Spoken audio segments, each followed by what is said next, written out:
Let's put an end to this damn Phyllirea that I have here. Come on. So a bit of history.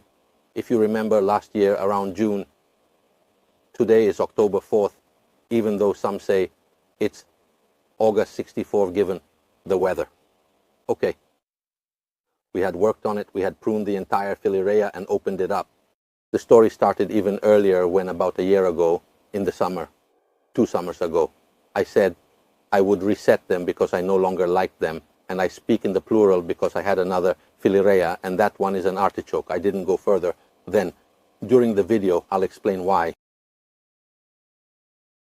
Basically, I had pruned it, I had reset the branching, and essentially, I had the neighbor is yelling, there's no intercom.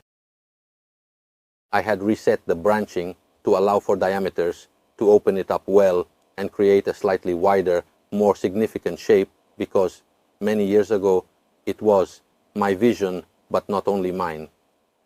Also, some trends would make very small and compact plants. Then, working with plants on plants, I had already matured when I was taking care of the nursery in Milan.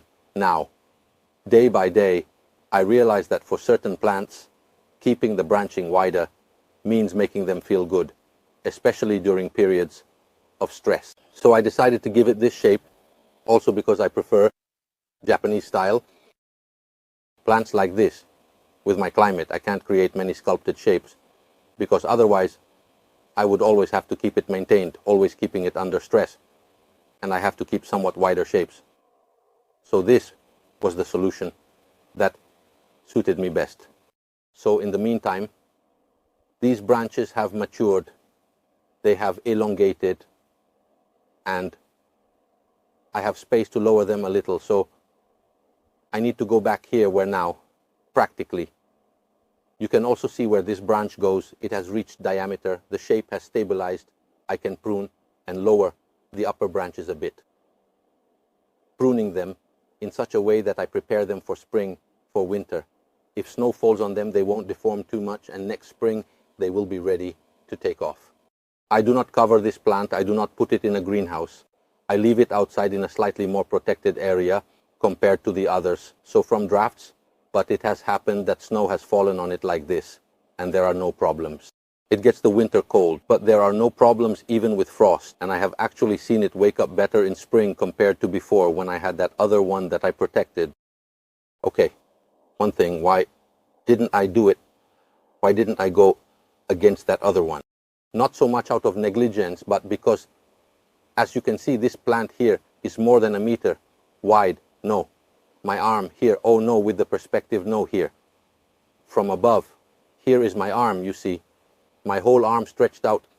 Actually, from here, from the cell, here, imagine how long my arm can be. I don't know, maybe later I'll measure it for you, and there's still a piece missing outside. Having 2 plants like this practically took up 2 pallets just for them.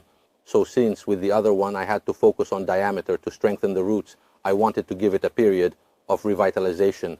I made it work. I will open it next spring when we are at the end. I will open it so it will get sunlight and start again. This one here, we are already 1 step ahead, so I will make the corrections that need to be made in these cases. So what do I do now? Pruning, arranging the wires to give a bit of 3-dimensionality, starting to give volume, and lowering and tidying up the wire at the top. Stop. Let's start. I am often asked what tools I use. In this case, I have prepared a few tools. A wire cutter, actually it's a wire scissors, which are very important. Here is a pair of scissors for longer pruning to go between one leaf and another, which is comfortable and of good quality. A quality wire cutter. Semi-spherical cutter that I use to cut wire and branches together. Very sturdy. I find this tool works well for me. And a pliers in case I need it when I go to apply the wire. Okay, clearly for the wire. In this case, I need few tools. If I go to break branches like this, I clearly need many more tools, but that's not the case here. Let's continue.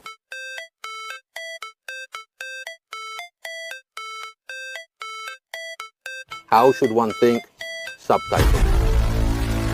Created by the amara.org community Thank you.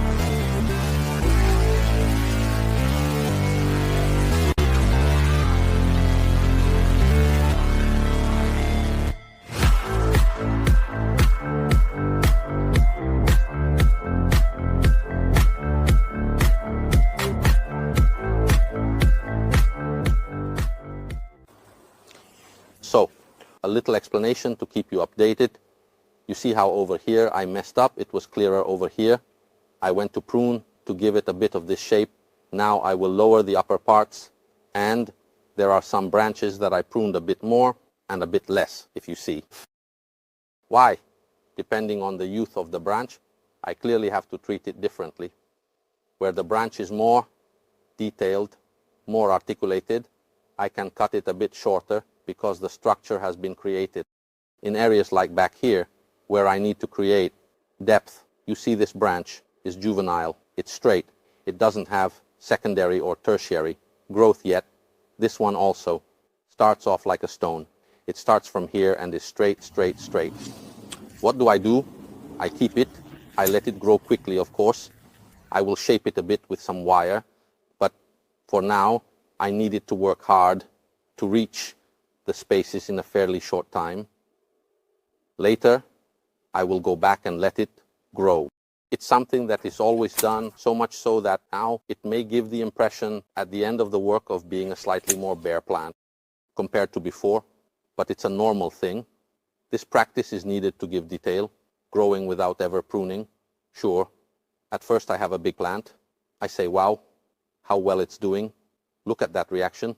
But it's not good for the future of the bonsai because I need to create detail. That thick branch there with vegetation only at the edges, I don't have a nice detail of branching. Over time, it will be a mistake that I will carry forward. So I must immediately make a selection and treat each branch according to its usefulness and according to its age and the function it will have in the context of the plant. There are also branches that I have grown, then I will cut them back to zero because they are for sacrifice. I only needed them to create the twisting. Here, I will have to go back a little. I will cut short. It's normal. Perhaps at the moment, the shape of the plant will not be well defined with the final styling. But why? Because it's a job that I do also in anticipation of a future awakening. I could do it, a nice finished job, then in spring come back and cut again, trim again, but it doesn't make sense. So towards the end of the video, I will give you a tip about the wiring of this plant. Actually, 2 tips. Another one on how to view the plant in its environment. Well, follow the video until the end and remember to like it. I do it once. I plant my plant in place and let it grow peacefully. Okay, in the meantime, with the first prunings, we see how we have gone back to the lower branches. Here it shoots again because I have to rebuild these branches. You see, I need to reconstruct that area. So now let's see a little where to place them with the wire. In the back, it still shoots. I need to shorten it. Before, they were empty branches. The difference. Everything is falling.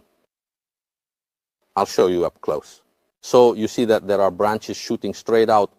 Okay, these are new shoots, but they come more or less from these branches that I pruned. For example, I pruned this lower branch, and actually I would like to remove the wire from it and other branches like this one. So I had basically pruned. And this area was empty because the branches were rising, casting shade on, let's say, the base of the branch. And what are we doing? Then, by opening the branches, all the dormant buds have awakened. Okay? You see that even here, all these dormant buds. Okay? So these were branches that I only needed to give a bit of vigor. I will cut the longer parts because next year the goal is to grow these in a more detailed way. Maybe shorten the tip of the branch a little more and return with a branch, let's say with a better hierarchy.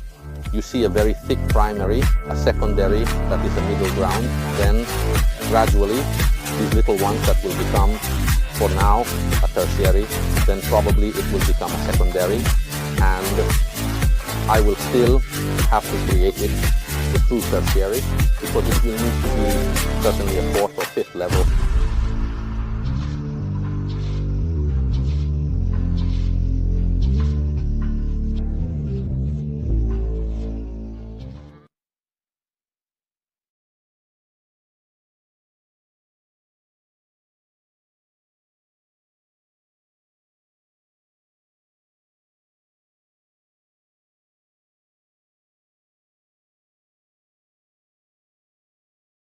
Okay, major pruning. You can see that the plant has been cultivated for many years because, now look, it's beautiful, because when you structure a plant well, then just with pruning, you see that it starts to come back into shape. Here I have only done some pruning and bent branches where there was already wire. They were left in a particular position to help them develop better. I pruned them and bent them. I even went back compared to the lengths that were left in spring, because now there is a backward branching that allows me to cut short and go back without leaving the branch devoid of buds. Very well, we are almost there. The back just needs to be pruned. But since the important branches that shape this plant are the ones that will slightly close the front for me, because you see that here it is very open. So now I'm going to put the wire here, and then I'll prune everything like this to give the final line. Small adjustment. Where is it? I can't find the lever here anymore. So you see how from the front, it's almost in the video. I have a hard time recognizing it.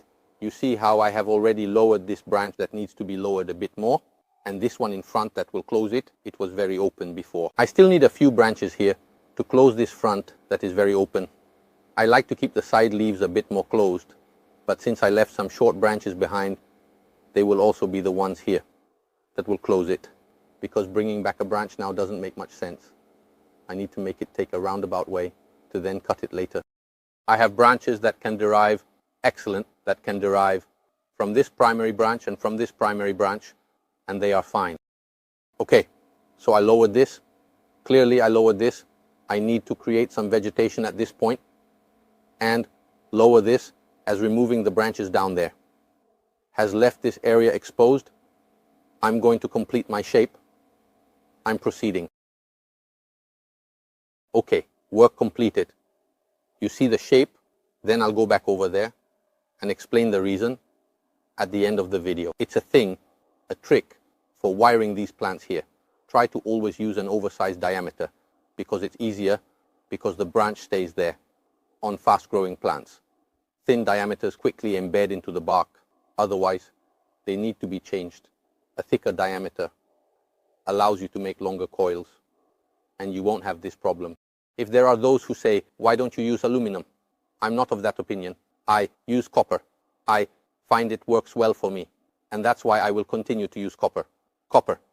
Aluminum does not provide the same guarantee. Okay, I need to use thicker or noticeable diameters. I really don't like too much. So why?